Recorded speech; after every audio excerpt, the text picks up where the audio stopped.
ಕೋಗಿಲು ಲೇಔಟ್ನಲ್ಲಿ ಅಕ್ರಮವಾಗಿ ನೆಲೆಸಿದ್ದವರಿಗೆ ಮನೆಗಳನ್ನು ಹಂಚಿಕೆ ಮಾಡೋದಾಗಿ ರಾಜ್ಯ ಸರ್ಕಾರ ಘೋಷಿಸಿದೆ.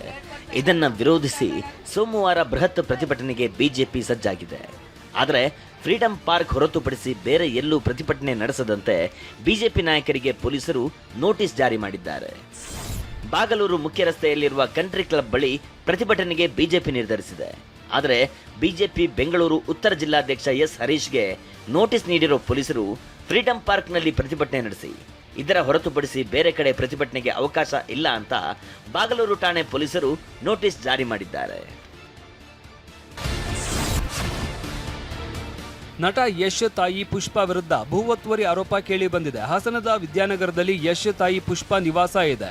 ಸುಮಾರು 1500 ಅಡಿ ಜಾಗ ಒತ್ತುವರಿ ಮಾಡಲಾಗಿದೆ ಅಂತ ಆರೋಪಿಸಿರುವ ಮೂಲ ಮಾಲೀಕರು ಜೆಸಿಬಿ ತಂದು ಕಾಂಪೌಂಡ್ ಧ್ವಂಸ ಮಾಡಿದ್ದಾರೆ.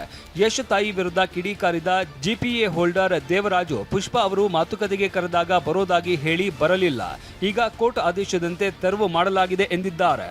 ಅವ್ರ ತಾಯಿಯವರು ಪುಷ್ಪಾ ಅವ್ರ ಹಸ್ಬೆಂಡ್ ನೇಮ್ ಹಾಕ್ಬಿಟ್ಟು ನಾವು ಅವ್ರ ಮೇಲೆ ನಾವು ದಾವಾ ಹಾಕಿದ್ವಿ. ಮತ್ತು ಪಕ್ಕದವರು ನಟರಾಜನ್ ಅವರು ಒಬ್ಬ ಸರ್ಕಾರಿ ನೌಕರು, ಅವರು ಅರ್ಧ ಭಾಗನ ಮಾಡಿದರು. ಅವ್ರಿಗೂ ನೋಟಿಸ್ ಕೊಟ್ಟಿದ್ವಿ. ಇವರು ಯಾವುದಕ್ಕೂ ಇದು ಮಾಡಲಿಲ್ಲ, ಕೋರ್ಟ್ಗೆ ಅಟೆಂಡ್ ಆಗಲಿಲ್ಲ. ಕೋರ್ಟ್ ನಮ್ಮಂತೆ ಆಯಿತು. ಆದಮೇಲೆ ಕೊನೆಗೆ ನಾವು ಈ ನೋಟಿಸ್ ಅಂಟಿಸ್ತು, ಕೋರ್ಟ್ ಆದೇಶನ ಕಾಂಪೌಂಡಿಗೆಲ್ಲ ಅಂಟಿಸಿದ ನಂತರ ತದಾದ ನಂತರ ನಾವು ಮಾನವೀಯತೆ ದೃಷ್ಟಿಯಿಂದ ನೋಡೋಣ ಕೂತು ಬಗೆಹರಿಸ್ಕೋಬೋದಾ ಅಂತ ಅಂದ್ಬಿಟ್ಟು ಒಂದು ಮೀಟಿಂಗು ಅರೇಂಜ್ ಮಾಡಿದ್ರು. ಮೀಟಿಂಗಿಗೆ ಬರ್ತೀವಿ ಅಂದ್ರೆ ಬರಲಿಲ್ಲ. ಅವರು ವಕೀಲರ ಆಫೀಸಿಗೆ ಕರೆದಿದ್ವಿ, ಬರಲಿಲ್ಲ. ಅವರು ಬರಲಿಲ್ಲ. ನಟರಾಜ್ ಅವರು ಬಂದಿದ್ದರು, ಇವ್ರು ಬರಲಿಲ್ಲ. ಇಷ್ಟಾಗಿದೆ ಸರ್. ಈಗ ನಮ್ಮ ಜಾಗನ ನಾವು ಕ್ಲೀನ್ ಮಾಡ್ಕೊತಾ ಇದ್ದೀವಿ. ಅದರಿಂದ ನಮಗೆ ನ್ಯಾಯಯುತವಾಗಿ ನಮಗೆ ಸೇರಬೇಕಾದ ಜಾಗ ನಮಗೆ ಸೇರಬೇಕು.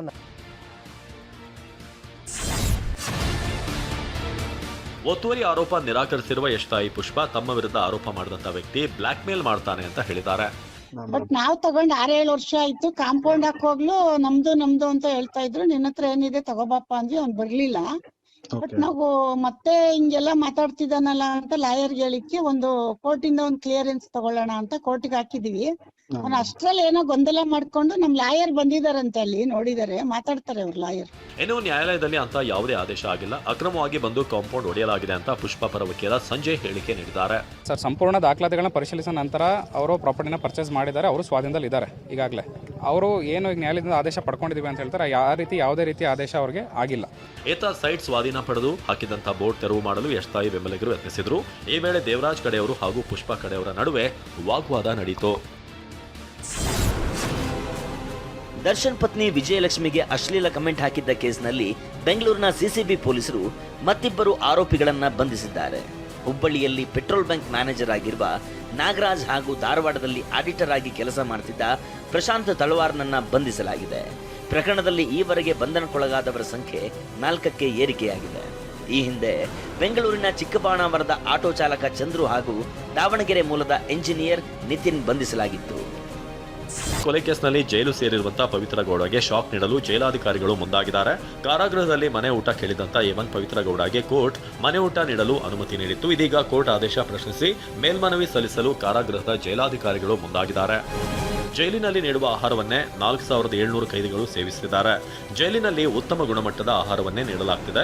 A1 ಪವಿತ್ರಾಗೆ ಮನೆ ಊಟ ಕೊಟ್ಟರೆ ಇತರೆ ಕೈದಿಗಳು ಕೇಳ್ತಾರೆ. ಹಾಗಾಗಿ ಪವಿತ್ರಾಗೆ ಮನೆ ಊಟಕ್ಕೆ ಅವಕಾಶ ನೀಡದಂತೆ ಮೇಲ್ಮನವಿ ಸಲ್ಲಿಸಲು ಜೈಲಾಧಿಕಾರಿಗಳು ಮುಂದಾಗಿದ್ದಾರೆ. ಸೋಮವಾರ ನ್ಯಾಯಾಲಯಕ್ಕೆ ಮೇಲ್ಮನವಿ ಸಲ್ಲಿಕೆಗೆ ಸಿದ್ಧತೆ ನಡೆದಿದೆ. ಇದರಿಂದ ಪವಿತ್ರ ಸೇರಿ ಮನೆ ಊಟ ಕೇಳಿದಂತ ಇತರೆ ಕೈದಿಗಳಿಗೂ ಸಂಕಟ ಶುರುವಾಗಿದೆ. 5,50,00,000 ಮೌಲ್ಯದ ಬೆಂಟ್ಲಿ ಕಾರನ್ನ ಕೇವಲ 2,43,50,000ಕ್ಕೆ ಖರೀದಿ ಮಾಡಿದ್ದಾಗಿ ತೋರಿಸಿ ನೋಂದಣಿ ಮಾಡಿಸಲಾಗಿದೆ. ಈ ಮೂಲಕ ಸುಮಾರು 70,000 ತೆರಿಗೆ ವಂಚನೆ ಮಾಡಿದ ಆರೋಪ ಕೇಳಿಬಂದಿದೆ. ಈ ಸಂಬಂಧ ಆರ್ಟಿಒ ಅಧಿಕಾರಿಗಳು ಕೋರಮಂಗಲದಲ್ಲಿ ಕಾರ್ ಸೀಸ್ ಮಾಡಿದ್ದಾರೆ. ಈ ವೇಳೆ ಸೀಸ್ ಮಾಡಲು ಬಿಡಲ್ಲ ಅಂತ ಕಾರ್ ಮಾಲೀಕ ಗಲಾಟೆ ಮಾಡಿದ್ದಾನೆ. ಬೃಹತ್ ಸಾಮಾಜಿಕ ಜಾಲತಾಣ ಎಕ್ಸ್ ಬಳಕೆದಾರರಿಗೆ ಎಕ್ಸ್ ಸಂಸ್ಥೆ ಸಂದೇಶವೊಂದನ್ನು ನೀಡಿದೆ. ಅಶ್ಲೀಲ, ಅಸಭ್ಯ, ಕಾನೂನುಬಾಹಿರ ಹಾಗೂ ಅಕ್ರಮ ಕಂಟೆಂಟ್ಗಳನ್ನು ಹಾಕುವ ಖಾತೆಗಳನ್ನು ಶಾಶ್ವತವಾಗಿ ಡಿಲೀಟ್ ಮಾಡಲಾಗುತ್ತೆ. ಇಬ್ಬರು ಅನುಯಾಯಿಗಳ ಮೇಲೆಯೇ ಅತ್ಯಾಚಾರ ನಡೆಸಿ 20 ವರ್ಷಗಳ ಜೈಲು ಶಿಕ್ಷೆಗೆ ಒಳಪಟ್ಟಿರುವ ಅಪರಾಧಿ ಗುರ್ಮೀತ್ ರಾಮ್ ರಹೀಂ ಸಿಂಗ್ಗೆ ಮತ್ತೊಮ್ಮೆ ಪೆರೋಲ್ ಮಂಜೂರಾಗಿದೆ. 5 ತಿಂಗಳ ಬಳಿಕ 40 ದಿನಗಳ ಪೆರೋಲ್ ನೀಡಲಾಗಿದೆ.